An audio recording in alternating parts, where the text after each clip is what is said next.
Yung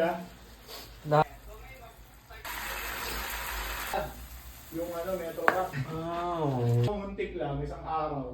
Konti lang. Kasi yung pangit sa video pag di ko kakainin syempre, di ba? Alam mo, may luto lang. Kanya kanina parang itim-itim. Bawang yan, men. Kaya magalit.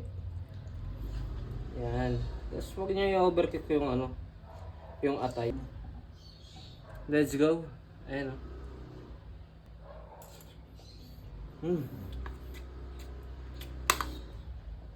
Sabi.